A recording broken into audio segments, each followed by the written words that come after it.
सभी का हार्दिक अभिवादन, अभिनंदन। गंगा सेवा ट्रस्ट परिवार में हम सभी ये प्रयास करते हैं कि ऐसी गौएं जो निराश्रित हैं, दूध न देने वाली गाय, रोड पे घायल गाय, बछड़ा, सांड, बूढ़े बैल या ऐसे जो भी गौवंशी हैं जिनको लोग नहीं रखना चाहते हैं या जिनको वो ये मानते हैं कि इनको रखकर कोई लाभ नहीं है, ये गंगा सेवा ट्रस्ट परिवार ये प्रयास करता है कि ऐसे गौवंशियों को हम एक अच्छा जीवन दे सकें। आप यहाँ पे जो गौओं को देख रहे हैं और इसके साथ ही साथ इसके अंदर की जो व्यवस्था है, आइए मैं आपको ले चलता हूँ। ये मुख्य द्वार है गंगा सेवा ट्रस्ट का। वर्तमान में यहाँ लगभग 15 गायें और कुछ ऐसे बूढ़े बैल भी हैं जो अपने जीवन काल में इन्होंने खेती में कार्य किया, खेतों को जोता। जब इनके अंतिम समय आए, जब ये खेत जोतने में असफल हो गए, उस समय उसके मालिकों ने इसे छोड़ दिया। और आप आइए, आपको मैं दिखाता हूँ।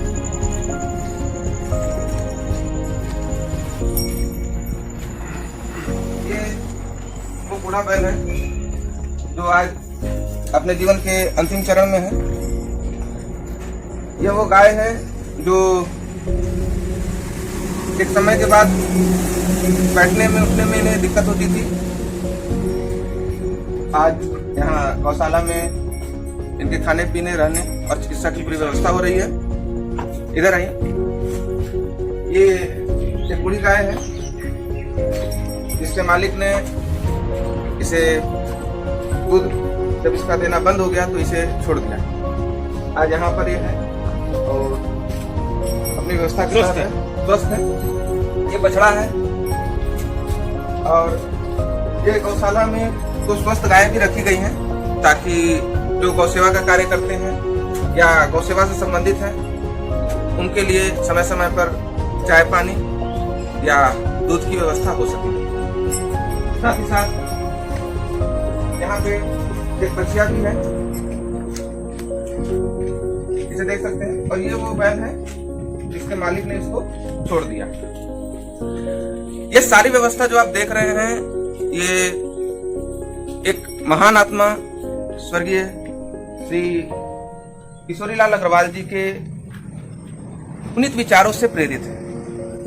ये उस समय की बात है जब वो कहा करते थे कि मुझे एक ऐसा गौशाला बनाना है जहां पे इस तरह की गायों की रखने की व्यवस्था हो। वे कई बार जब रोड पे निकलते थे और किसी घायल गाय को देखते थे, किसी को प्लास्टिक खाते हुए देखते थे या अन्य तरह के कष्टों में किसी गौवंशियों को देखते थे तो उनके अंदर में एक पीड़ा होती थी। आज ईश्वर की इच्छानुसार वो हमारे बीच नहीं है, लेकिन वो जहां भी हैं उनकी जो सत्प्रेरणा है वो चिर निरंतर रूप से हम सबके बीच में बनी हुई है। और एक समय में ऐसा भी लग रहा था कि ये जो गंगा सेवा ट्रस्ट का विचारधारा है या जो इसकी परिकल्पना है वो शायद आगे नहीं बढ़ पाएगी, क्योंकि 19 दिसंबर सन 2020 को हमारे पूजनीय अंकल जी स्वर्गीय श्री किशोरीलाल अग्रवाल जी का देहावसान हो गया। लेकिन उस कठिन घड़ी में इन्होंने इस गंगा सेवा ट्रस्ट का हाथ थामा। वो महान विभूति हमारे बीच आदरणीय श्री प्रवीण अग्रवाल जी हैं और इनकी एक ही विचारधारा है कि जिन भी परिस्थितियों में उनके पूजनीय पिताजी ने ये कार्य शुरू किया, इसे किसी भी कारण से, किसी भी स्थिति में इसे समाप्त नहीं होने देंगे, निरंतर चलाएंगे, निरंतर ये जारी रहेगा। और ये आप जो गंगा सेवा ट्रस्ट का एक गौशाला देख रहे हैं, ये बहुत ही छोटा रूप है। मुश्किल से मुश्किल साल 2 साल के अंदर में इसका एक बृहद रूप जो आगे किरवानी गांव में है, लगभग 25-30 बीघे का पूरा प्लॉट है, जहां पे इनके रहने, खाने और इनकी सेवा, स्वास्थ्य, सारी चीजों की व्यवस्था वहां पे बनाई जा रही है। मैं इस गौ सेवा के माध्यम से सिर्फ इतना ही कहना चाहूंगा कि अगर सचमुच में हमारे हृदय में ये गौ माता के रूप में है, क्योंकि मनुष्य शायद 2 साल 3 साल तक अपनी माता का दूध पीता है, उसके बाद वो मृत्यु तक इस गौ माता का दूध को पीता है। तो अगर इसे भी आप अपनी माता मानते हैं तो ज्यादा नहीं, सिर्फ एक मुट्ठी भूसा आप निकालिए, और ऐसी जो भी गौएं दिख रही हैं, ये ट्रस्ट आपसे प्रार्थना ये करता है कि जरूरी नहीं है कि आप हमारे ट्रस्ट को ही दें, आप जहां भी देखें, जिस भी जगह पे जो भी गौ सेवा का कार्य कर रहा हो, जो भी संस्था के रूप में, एनजीओ के रूप में, ट्रस्ट के रूप में, जहां भी कार्य हो रहा हो, वहां तक आप अपने सहयोग को पहुंचाएं। ये गंगा सेवा ट्रस्ट ये मानता है कि पूरा विश्व उसका परिवार है, और गौ विश्वस्य मातरा, ये जो गौएं हैं वो पूरे विश्व की माता है। तो इन गौओं का हर जगह सम्मान हो, ये एक सम्मानित जीवन जी सकें, और भूखे प्यासे होकर जो इन्हें प्लास्टिक खाना पड़ रहा है या ये नारकीय जीवन जी रहे हैं। कभी कभी ऐसा होता है कि कुछ लोगों के घरों में ये घुस के कुछ खा लें तो गुस्से में लोग कुछ ऐसा चोट कर देते हैं जो इनके लिए कभी कभी प्राण घातक भी होता है। कभी कभी मैंने ऐसा भी देखा है कि लोग गर्म पानी डाल देते हैं, वो पूरी चमड़ी छिल जाती है। एक बार तो हम लोग गए थे देखने, तो किसी ने धारदार हथियार से पेट के पास वार कर दिया था। हम लोगों को लगभग 6 घंटे लग गए थे उसकी सिलाई करवाने में।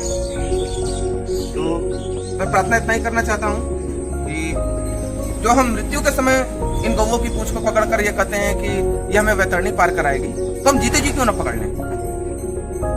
हम जीते जी अगर पकड़ लेते हैं तो हो सकता है कि हमें ये गौएं बिना कहे वो सब कुछ देते हैं जो हम ईश्वर से प्रार्थना करते हैं। मैं अपने बड़े भाई आदरणीय श्री प्रवीण भैया से भी ये प्रार्थना करता हूँ कि अपने पूजनीय पिताजी के जो विचार थे और आप जिस तरह से संस्था को आगे बढ़ा रहे हैं, आप अपने विचार भी यहाँ पर दें और हमें बताएं। आदरणीय प्रवीण। मैं प्रवीण कुमार अग्रवाल, स्वर्गीय किशोरीलाल जी, हमारे पिताजी ने गंगा सेवा ट्रस्ट की स्थापना की। उनका यह विश्वास था, निस्वार्थ भाव से किया गया कोई भी कार्य जो जनहित में हो, गौ सेवा हित में हो, निश्चित रूप से वह उसके लिए और एक समाज के लिए अच्छी प्रेरणा होता है। पिताजी की शुरू से अभिलाषा थी कि एक गौ सेवा का काम शुरू किया जाए, जिसके फलस्वरूप 10 जून 2019 को उन्होंने यह विचार रखा, इसकी स्थापना की। प्रभु की इच्छा, उनके देहांत उपरांत यह कार्यभार मैंने संपूर्ण रूप से अपनी जिम्मेदारियों पर और आप लोगों के पिताजी के आशीर्वाद से लिया। ईश्वर से यह प्रार्थना करता हूं कि मुझे इतनी शक्ति प्रदान करें कि मैं इस कार्य को सुचारू रूप से चला सकूं। भविष्य में किसी भी तरीके की कोई दिक्कत इस गौ सेवा कार्य में न हो और गौशाला निरंतर इसी रूप से चलती रहे। आप लोगों का प्यार बना रहे, आशीर्वाद बना रहे, मेरी यही इच्छा है। धन्यवाद। इसके साथ ही मैं प्रार्थना करूंगा कि जो इस गौशाला को देख रहे हैं हमारे बीच अनिल भैया, ये इस समय इस पूरे गौशाला का देख रेख पूरा कार्यभार ये अपने कंधों पे लिए हुए हैं। तो अनिल भैया से भी मैं प्रार्थना करूंगा कि ये अपने विचार बताएं कि किस तरह से गौशाला को सुव्यवस्थित तरीके से संचालित कर रहे हैं।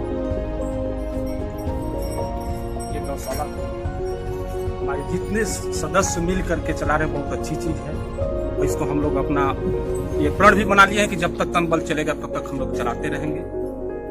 और जितने भी जानवर यहाँ आ रहे हैं सब स्वच्छ हैं और अच्छे से खा रही है, पी रहे, पड़े।